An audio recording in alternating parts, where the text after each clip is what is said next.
এবার ভাঙ্গা দেখাবো কতটা নরম তুলতুলেছি, ভিতরটা কতটা সুন্দর হয়েছে। ঠান্ডা হলে একটু ভালো হবে। এই যে কতটা সুন্দর নরম তুলতুলে, এই যে রুটির মতো হয়েছে। এই যে একদমই নরম, পারফেক্ট।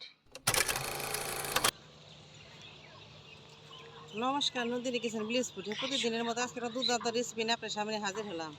আজকের রেসিপিটা নতুন রেসিপি কি বানাই, তাহলে চলেন রান্না করে চলে যাই। রেসিপিটা দেখেন কি রেসিপি আজকে রান্না করি। যেসব বন্ধুরা ইউটিউবে এখন আমার চ্যানেলটা সাবস্ক্রাইব করে নাই, প্লিজ আমার চ্যানেলটা সাবস্ক্রাইব করে দিন। আর ফেসবুকে থেকে যারা দেখেন পেজটাকে ফলো করে পাশেই থাকেন। তাহলে আর কথা বারে কাম নাই, তাহলে চলেন রান্না করে চলে যাই। রেসিপিটা শুরু করি, কি বানাই পুরো ভিডিওটা দেখেন।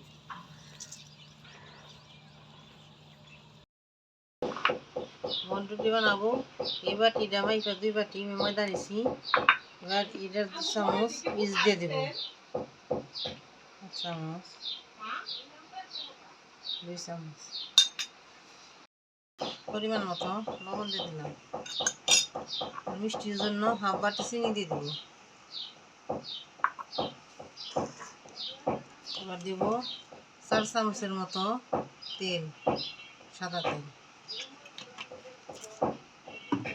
আর হাত দিয়ে ভালো করে উপকরণগুলো মিশিয়ে নেব।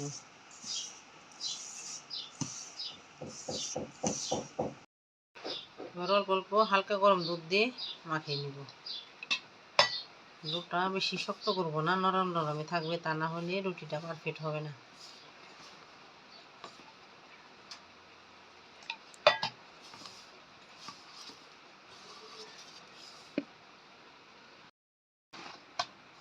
বনরুটির ডোটা আমার হয়ে গেছে, এরকম নরম নরমই হবে। এবার আমি ঢাকনা দিয়ে 1 ঘন্টার জন্য রোদে রেখে দিব। 1 ঘন্টা পর আপনার সাথে আবার দেখা হবে।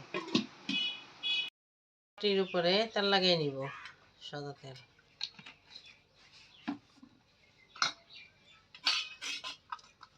তাতে রুটিটা ভালো করে উঠে আসে।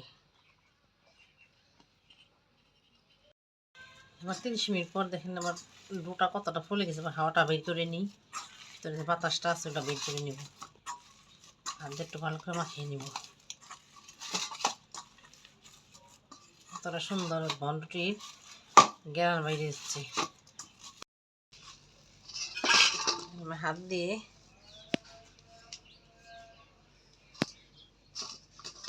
লেচি কেটে নেব ছোট ছোট করে। আর হাত দিয়ে টুকল করে নিব, রুটির শেপ করে নিব।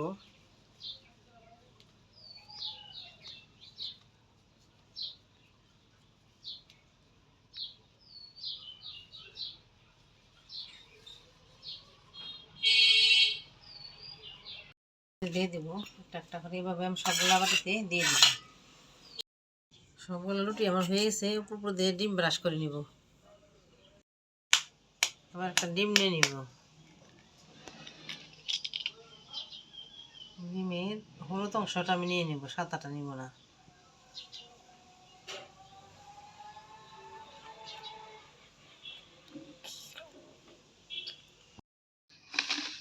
এখানে আমি 2 চামচ দুধ নিয়ে নিয়েছি। এই চামচের আর একটু চিনি নিলাম, কালারটা ভালো আসবে। ভালো করে মিশিয়ে নেব।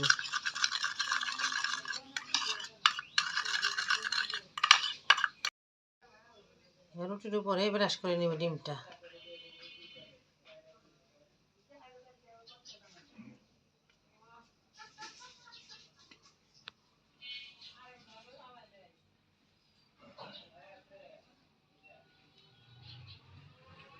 ব্রাশ করা হয়ে গেছে রুটির উপর। এবার আমি সাদা তিল দিয়ে দিব। আপনারা চাইলে নাও দিতে পারেন, দিলে একটু সুন্দর দেখা যায়, এর জন্য দিয়ে দিলাম।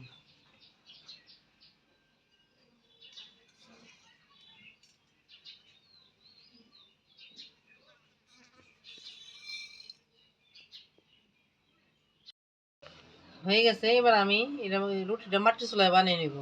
এবার আমি সরাসরি চুলা পর চলে যাব। এবার আমি চুলায় কড়াইটা বসিয়ে দিব, দিয়ে দেবো স্টাম।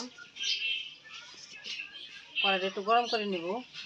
গরম হয়ে গেছে, এবার আমি ঠান্ডা বসিয়ে দেব।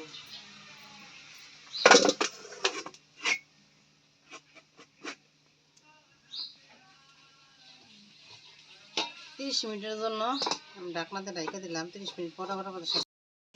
এবার পোতাটা দিয়ে ভাড়া দিয়ে দেবো। ঢাকনাটা গুছিয়ে দেখবো রুটিটা কতটা পারফেক্ট হলো। হ্যাঁ, এবার ফলার কাঠা দিয়ে একটু চেক করে নিব। না, রুটিটা হয়ে গেছে, কিছু আমার হাতে পড়ছে না। কত সহজেই আমি একটা রুটি বানিয়ে নিলাম। বম রুটি দেখেন কতটা সুন্দর পারফেক্ট ফুলছে, একদমই কত সুন্দর দেখেন, নরম তুলতুলে। এবার ঠান্ডা করে নেব। রুটিটা ঠান্ডা করে নিছি। এবার বাটির থেকে একলাই উঠা যাচ্ছে বন্ধুরা, দেখুন কত সুন্দর হয়েছে, নিচটাও পুড়ে নাই, রুটির মতো কালার হয়েছে। এবার ভাঙ্গা দেখাবো কতটা নরম তুলতুল হয়েছে, ভিতরটা কতটা সুন্দর হয়েছে। ঠান্ডা হলে একটু ভালো হবে। এই যে কতটা সুন্দর নরম তুলতুলে, এই যে রুটির মতো হয়েছে, এই যে একদমই নরম পারফেক্ট। একটু খেয়ে দেখি রুটিটা কত ভালো হয়েছে।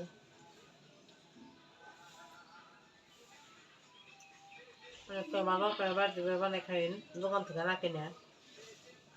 ইউটিউবে এখন নতুন আমার চ্যানেলটা সাবস্ক্রাইব করেন নাই, চ্যানেলটা সাবস্ক্রাইব করে দিন। আর পেজ থেকে যারা দেন পেজটাকে ফলো করে পাশেই থাকেন। প্রতিদিনের মতো আগামীকাল আবার একটা নতুন রেসিপি নিয়ে আপনার সামনে হাজির হবো। আজকে এই পর্যন্ত।